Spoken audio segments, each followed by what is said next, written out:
Hello friends, good evening. Welcome to easy notes for you online study channel. आपके अपने YouTube channel पे आप सबका बहुत बहुत स्वागत है।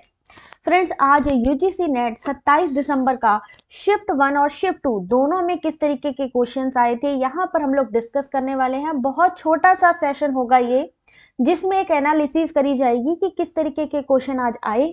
तो यहाँ पर स्टार्ट करते हैं। दोनों ही पेपर में जैसा कि कैंडिडेट्स ने बताया है कि डीआई के क्वेश्चन सबसे पहले देखने को मिले, यानी डाटा इंटरप्रिटेशन सबसे पहले देखने को मिला। और वो कैसा था? इजी टू मॉडरेट लेवल था।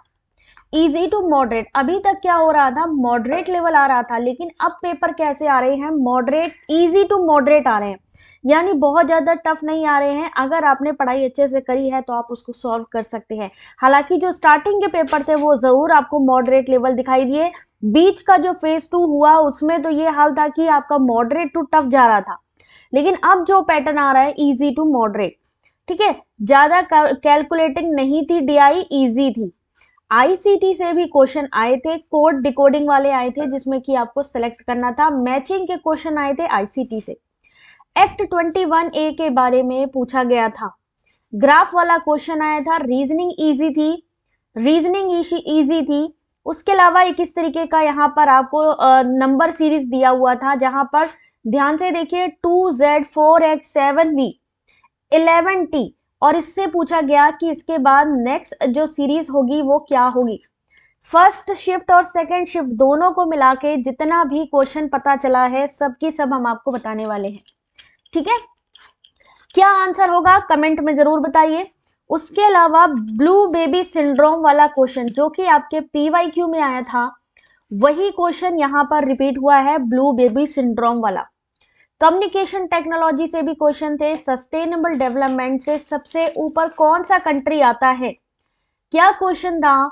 सस्टेनेबल डेवलपमेंट गोल में या सस्टेनेबल डेवलपमेंट में सबसे ऊपर कौन सी कंट्री आती है? फिनलैंड, स्वीडन, डेनमार्क, इस तरीके के ऑप्शंस दिए गए थे। फैलेसी से भी क्वेश्चन पूछा गया। आरसी इजी थी, चाहे हम फर्स्ट शिफ्ट की बात करें चाहे हम सेकेंड शिफ्ट की बात करें। ओवरऑल आज जो पेपर था इजी टू मॉडरेट था। उसके अलावा पेपर 2 में डीआई जिसकी कैलकुलेटिंग अच्छी होगी उसके लिए डीआई इजी टू मॉडरेट थी, यानी अगर आप जल्दी सॉल्यूशन कर सकते हो, कैलकुलेट कर सकते हो, तो उनके लिए इजी थी डीआई। उसके अलावा आईसीटी मेमोरी में सीडी रोम का मैचिंग आया था। ये पूरा मैचिंग में दिया गया था। आईसीटी में memory, computer memory, CD ROM, RAM, इन सब का मिलान आया था। आईओटी से भी क्वेश्चन था कि क्या चीज है। असर्शन रीजन में ये क्वेश्चन देखने को मिला है। मॉडम का फुल फॉर्म देखने को मिला। मॉडम का फुल फॉर्म क्या होता है? जिसको भी पता हो जरा कमेंट करके इसका आंसर बताएं क्या होगा। एनईपी का कूट वाला क्वेश्चन था। बीएड 4 साल का है, इससे भी रिलेटेड क्वेश्चन था, यानी कि ये जो एनईपी का कूट वाला मतलब जहां पर आपको 3 से 4 क्वेश्चन दिए गए थे और नीचे कोड दिए गए थे और पूछा गया था कि बताइए ऊपर कौन कौन से सही हैं। एआईसीटी का असर्शन रीजन का क्वेश्चन था, यानी एआईसीटीई के असर्शन रीजन से क्वेश्चन था। कमीशन न्यू पोर्टल से कुछ भी नहीं दिया गया था शिफ्ट 2 में। ब्लू बेबी सिंड्रोम से था, ठीक है, ऑप्शन नाइट्रेट था जो टिक करके आया गया है। उसके अलावा असर्शन रीजन पक्ष हेतु साध्य, इससे क्वेश्चन था। फैलेसी से 2 क्वेश्चन पूछे गए। असर्शन में टीचर को स्टूडेंट के साथ जटिल विषयों पर चर्चा करनी चाहिए। रीजन टीचर को स्टूडेंट के साथ सरल से जटिल विषयों की ओर जाना चाहिए। इसमें से क्या आपको लगता है कि असर्शन रीजन में सही होगा? दोनों स्टेटमेंट सही होंगे या गलत होंगे? उससे जुड़ा हुआ क्वेश्चन पूछा गया, ठीक है। उसके अलावा एक क्वेश्चन था, ध्यान से देखिए, महाबाबू कक्षा में 45 छात्रों में 18वें स्थान पर है, तो अंत में उसका स्थान क्या होगा? जो ये क्वेश्चन रीड कर रहे हैं या जिनका एग्जाम आने वाला है उनके लिए बहुत अच्छी चीज है कि आप लोग एनालिसिस से हिंट लग जाएगा कि भाई किस टाइप का क्वेश्चन हमें तैयार करना है।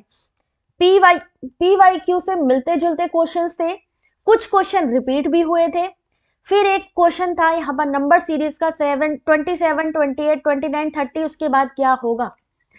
असर्शन रीजन कैलकुलेटिव थी। असर्शन रीजन यानी मैथमेटिकल से भी असर्शन रीजन में आया। ब्लड रिलेशन से कोई क्वेश्चन नहीं था।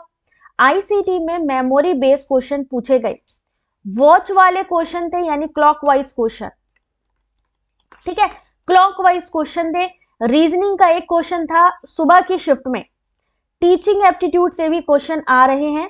उसके अलावा ब्लूम टेक्सोनॉमी का अरेंज करेक्ट सीक्वेंस यानी सीक्वेंस वाला क्वेश्चन देखा गया, Bloom taxonomy second shift.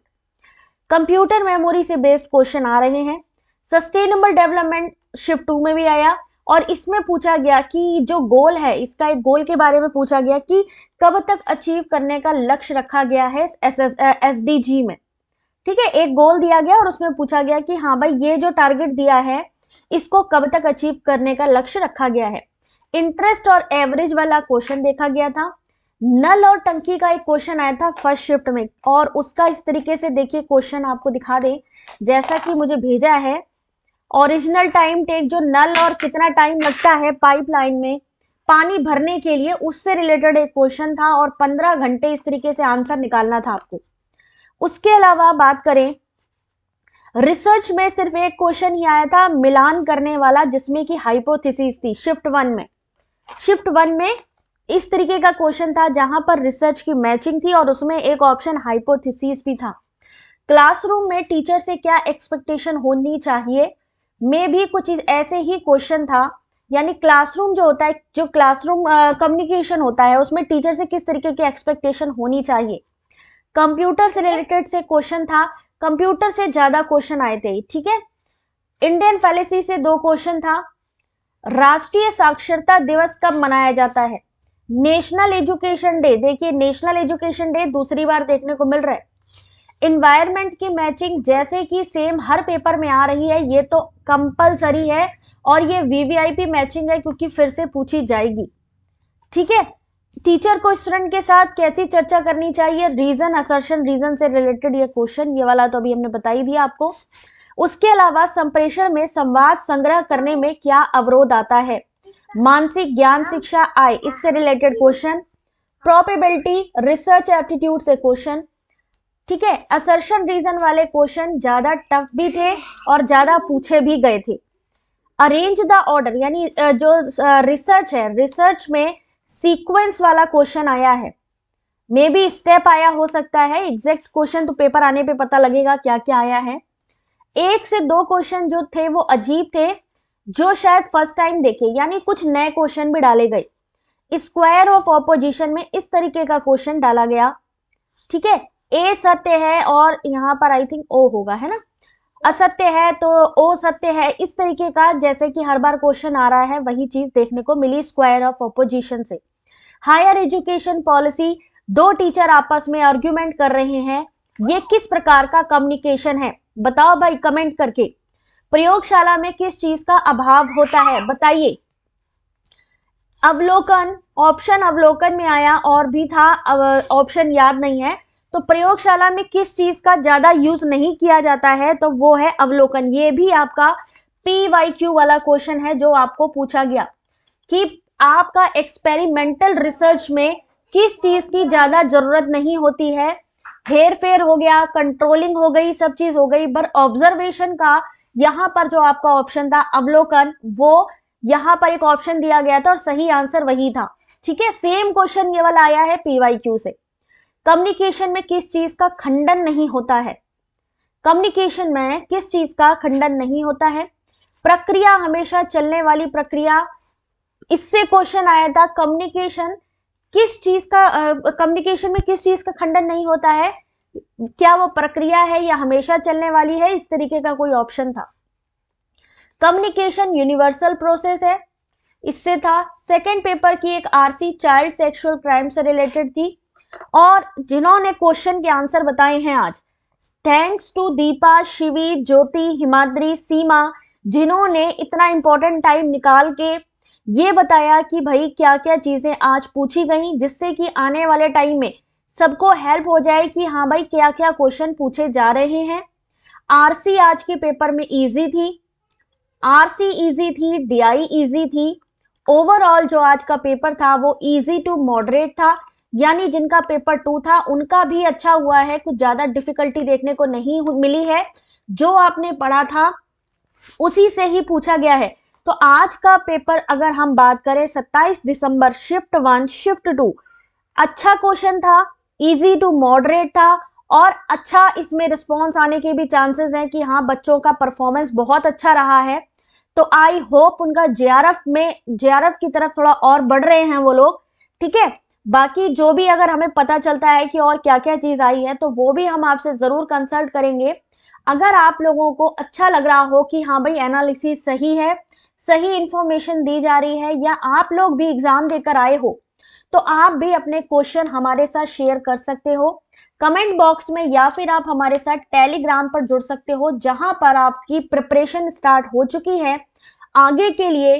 Paper 1 paper 2 quiz participate करिए, फ्री ऑफ कॉस्ट, कोई चार्जेस नहीं है। टेलीग्राम ज्वाइन कर लीजिए और कोई भी अगर आप सजेशन देना चाहते हैं तो वो भी आप हमें शेयर कर सकते हैं। मिलते हैं आपको नेक्स्ट क्लास में। Thanks for watching, God bless you.